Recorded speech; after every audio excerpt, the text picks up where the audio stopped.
A few words about this forum. This is called the Classical Forum for Contemporary Issues. It was founded in response to the massacre of October 7th and the vocal support for the massacre expressed by activists around the world. These events brought out into the open a disagreement that has been simmering for decades, without being really a subject of public intellectual discussion. We no longer have the luxury, I think, to let sleeping dogs lie. They're awake and they're barking. Um, Today, we will look at one of the most fundamental claims of the radical anti-Israel movement, the claim put forth in all seriousness in the PLO Charter is that there is no Jewish people and that there never has been a Jewish land. These are notions that contradict the identities of Jews all around the world and also contradict the most well-known facts of history. They also contradict the very notion of indigenous status and indigenous rights. To explore these concepts and show how they relate to the land of Israel, I'm honored and privileged to introduce Ryan Bellerose. Ryan is a member of the Metis Nation of Alberta, Canada, an indigenous rights activist, and a wonderfully kind and generous person. Ryan, please. I don't know if I agree with the entire introduction, but I appreciate it. It's very kind. Uh, all right, so I'm going to jump right into it. So my name is Ryan Belrose. I come from a place called Paddle Prairie. It's a Métis settlement here in Canada. The Métis are one of the three acknowledged groups of Indigenous people in Canada. So we have the Treaty First Nations, so they are treaty Indians that are covered under treaty. We have the Inuit, who are basically Indigenous people in the very far north. And then we have the Métis, who are an Indigenous group that came from a place in the center of Canada called the Red River area. Uh, and we're actually fighting with the government over our self determination because they want to define us as anybody of part Native and part European heritage, and we don't agree with that.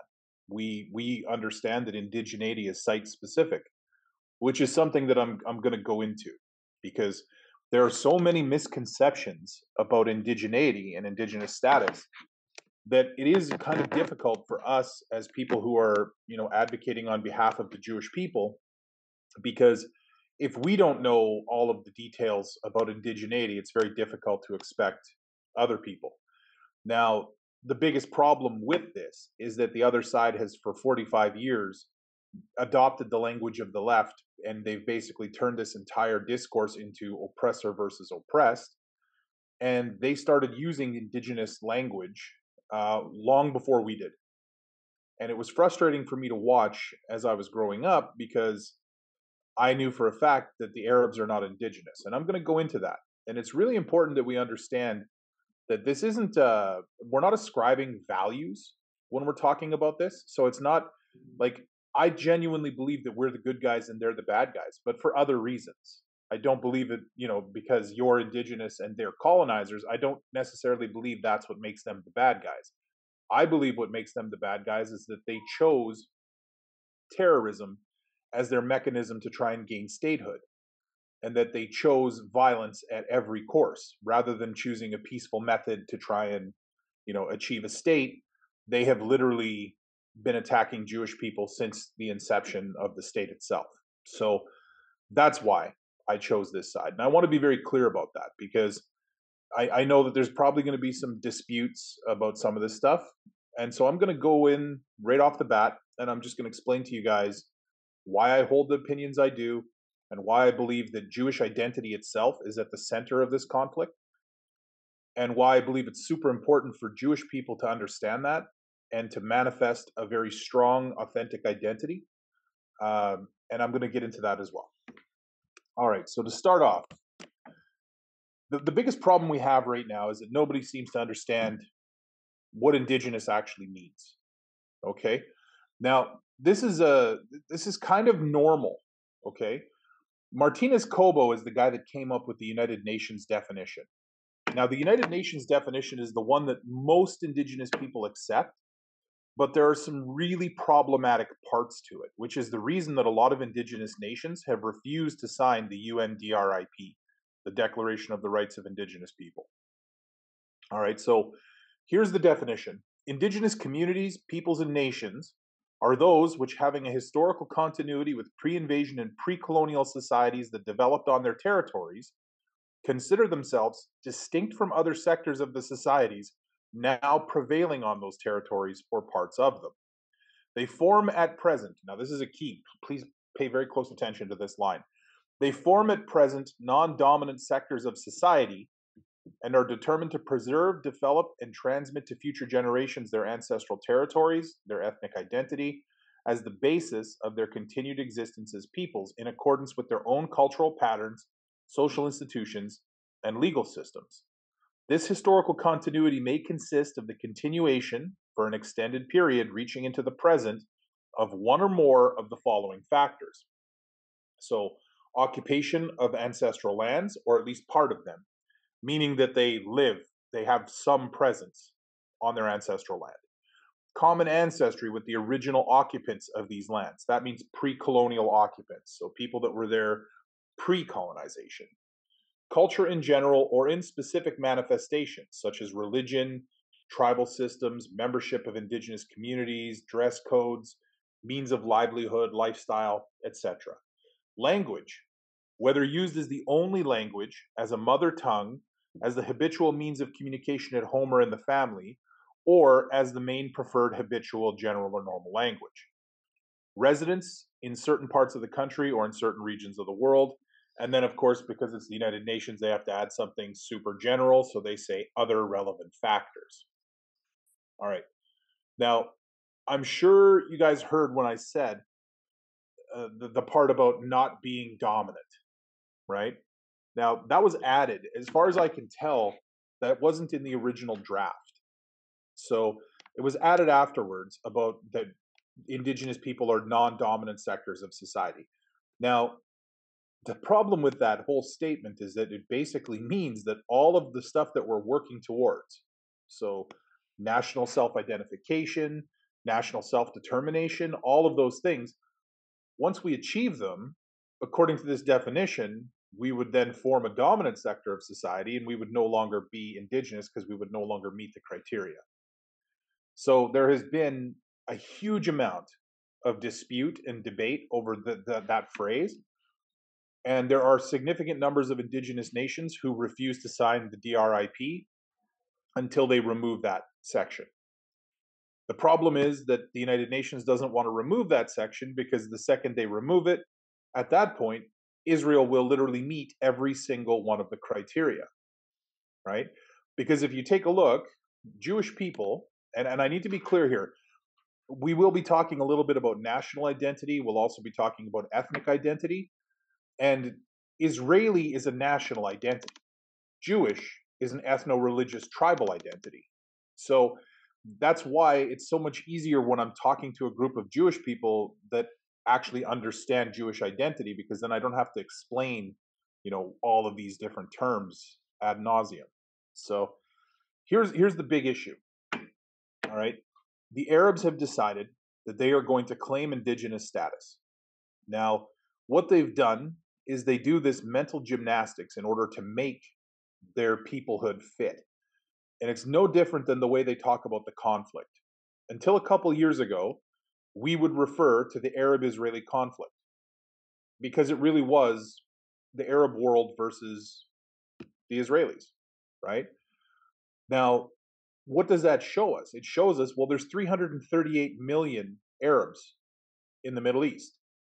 And there were at the time about 10 million Israelis.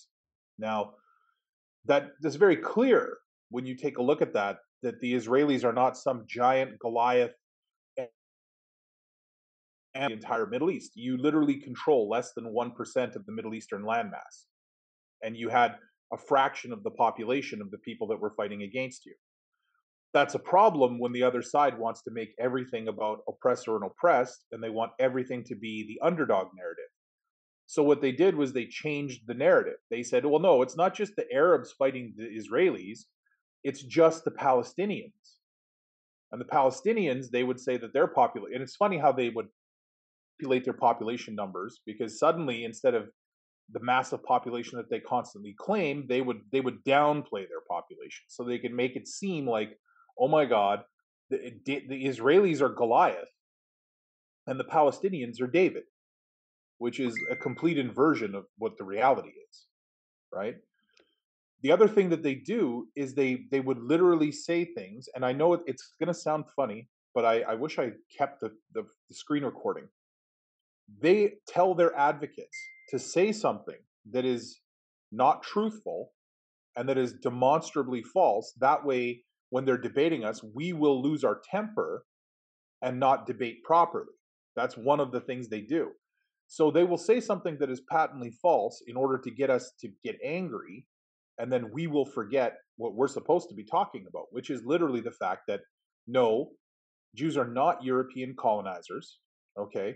I'm not even going to get into the skin tone stuff because I mean, that's just a total red herring. The simple truth is that skin tone means nothing, right? I'm sure you guys have all noticed that I have pale skin. My mother is Norwegian. Okay. So my father is Metis, which means that he's Cree, and I think he carried a little bit of Norwegian blood, but not very much. He's very dark skinned. But I don't have to explain how babies are made, right? So obviously, I'm going to look like a combination of my parents. I happen to have pale skin and blue eyes. My mother was Norwegian. They're like the whitest people on the planet. It would be a miracle if I had darker skin. So that's why they will try to draw away from the facts and try to twist things and try to make the conversation about skin tone, about eye color. One of their favorite talking points right now on TikTok is that the Israelis have the highest rates of skin cancer in the world, which, by the way, is false. And anybody capable of doing a quick Google search can find out that Israelis aren't even in the top 10 for skin cancer rates in the world. So, like, they will make these things, they will push them out on places like Twitter and TikTok. And the problem is, we get so busy fighting the absolute nonsense talking points that we're not sticking to what we need to talk about, which is the fact that Jews are indigenous to Judea. The Yehudim are from Yehuda. It's not complicated. Arabs are from Arabia. They left the Hijaz in the 6th century. They basically conquered and colonized the entire Middle East, most of North Africa, and a large portion of Europe. All right, so it's not like, and this is from their own historians. We're not the ones that are changing history. We're just telling them their own history, and we can use Arab historians to do it, right? I'm assuming with the title of the group that most of you guys, your degrees are in some sort of either history or the classics and stuff like that, which is good because we're the people that should be fighting this the most. Like we're the ones that are trying to advocate for people to pay attention to history, that we should be studying history because history repeats itself, right? The world is cyclical. And if we just keep repeating the same mistakes over and over, that's a problem. All right. Now, if everybody wants to hold up their hand real quick, I'm going to explain to you a theory that I came up with because I'm trying to teach people about indigeneity really quickly and in a simple, easy to understand manner. So indigenous identity is like fingers on a hand. Okay? Each of these fingers represents a part of your identity as an indigenous person. So it's language, land, culture, blood, spirituality is the thumb. Okay? So you have those 5 things that will inform an indigenous identity. They all work together, just like fingers on a hand. Now, just like fingers on a hand, if you start removing fingers, the hand becomes less and less functional. Okay? Now, I know that you guys are Israeli, so eventually you guys are going to invent a way to regrow fingers, but in reality right now, if you chop off a finger, there's no way to regrow that finger. However, with your identity, you can. And your people actually gave a brilliant blueprint on how to do some of this stuff because you maintained your nation in exile. Okay? That is something for most indigenous people, that's a good example for us because we are always being removed from our ancestral land. If you look in Canada, what they did to native tribes was they would say, okay, so your tribe is from here, but we're going to move you over here. This isn't your ancestral land, but we're going to give you a reserve here. So they would move these people to places that were not their ancestral land. For instance, My people are from central Canada in the Red River. We were exiled after two uprisings. We ended up in Alberta. We fought a revolt, like an uprising. We don't see it as a revolt because we weren't part of Canada. So we fought the Canadian government twice. And after both of those times, we were forcibly exiled to northern Alberta, well, central Alberta, and then we were pushed further north. So basically the reason I'm bringing that up is because they try to remove Indigenous people from the land because they want to remove that connection. So they want to sever the land finger, right? Now, Jews, you guys were in exile. You basically managed to maintain an identity in exile. So and then what you did was you basically took a language that had become largely ceremonial and you brought it back into daily use, which is something a lot of Indigenous peoples are struggling with right now, is because, we've had our languages basically taken away. So there's so many different examples of how Israel did things. Like they basically took their land, which was largely a dust bowl at that point, like, salt marshes, not very hospitable. And they, for the salt marshes, they would literally take buckets of dirt and wash the salt out of the dirt and then put the dirt back on the ground and use it to grow things, right? They showed people how to do things. So it's interesting to me that somehow your people have been basically cast as colonizers, foreign Europeans that showed up somewhere for no reason. And when you actually look into the history and you're paying attention, you realize, wait a minute, no, these are Indigenous people who returned to their ancestral home as part of like a deep religious, cultural, and I believe tribal imperative to return home to their ancestral land, which is something that most Indigenous people can understand.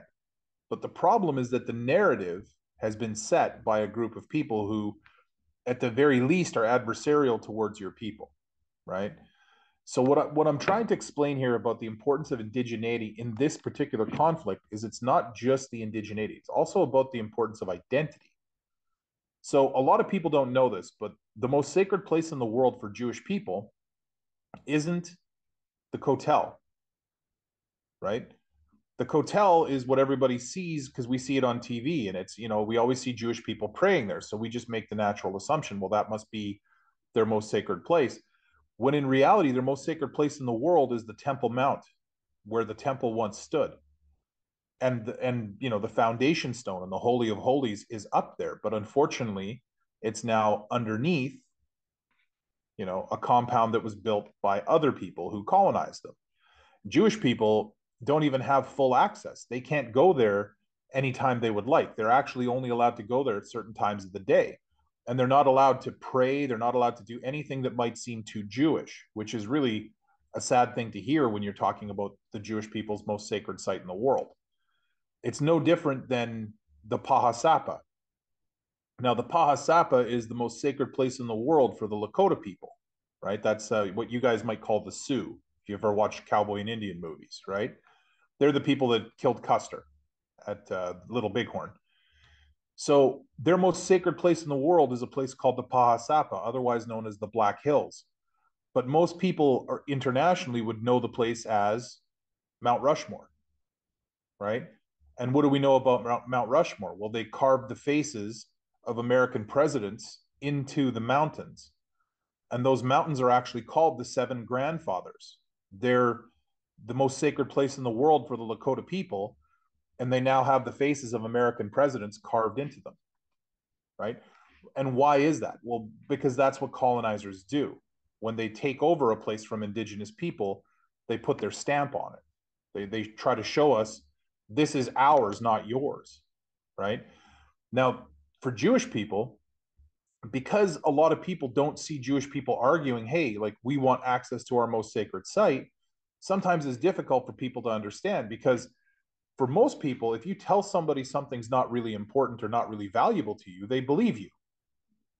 And so, unfortunately, there's a significant number of Jewish people who aren't religious and they don't have all five fingers, working together.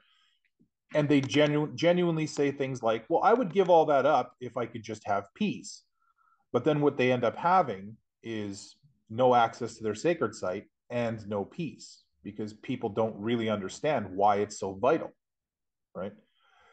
So I'm going to open it up for questions here pretty quick, but I really just kind of want to get two things kind of out there for you guys. One, the indigeneity of Jewish people is not a debate.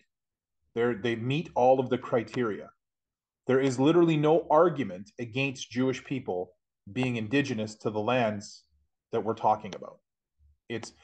There's 613 mitzvot, and the majority of them can only be done in the land of Israel.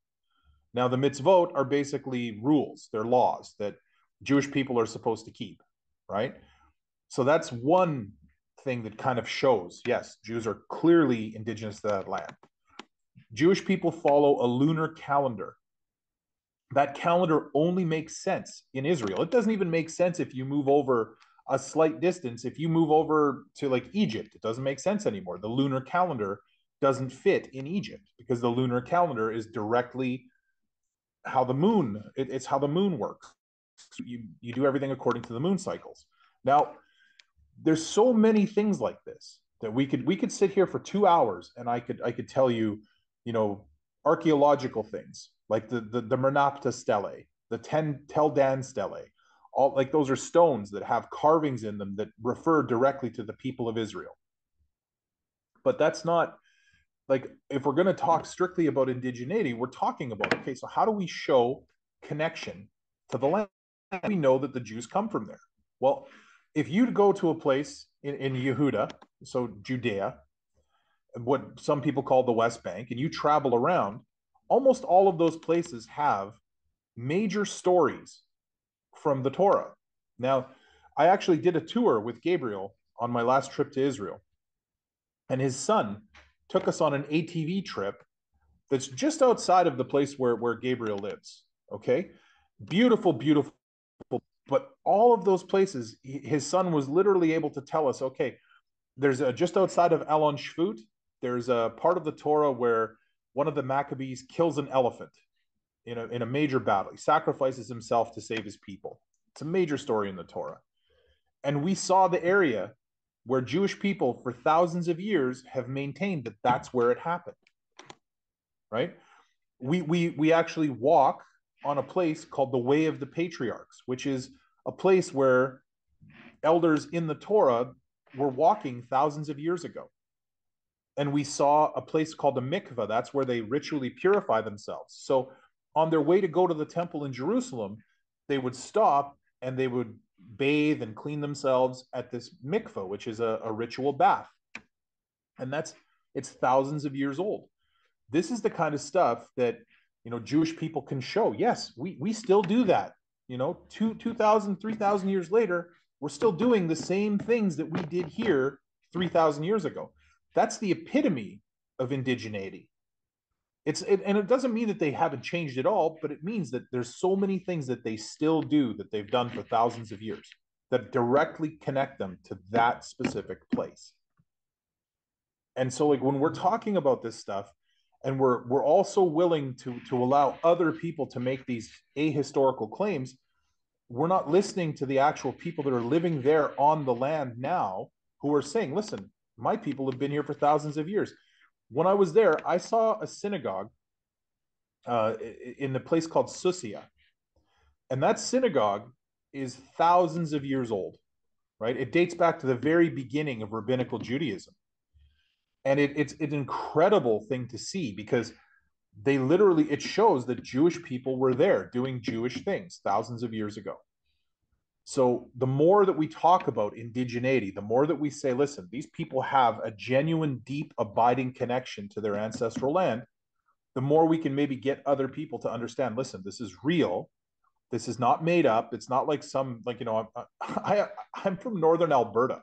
If I had never gone to Israel, I would never have seen these things. The only thing I would know about Jews would be, I grew up Roman Catholic and I used to read the Bible. So I think that if we're going to be honest and talk about this land, we have to make sure that we're saying, okay, we know the Jews are from here. We see the deep and abiding connection to the land they have. Now, Does that mean that the Arabs don't have any connection? No. The Arabs have what we call rights of long-standing presence.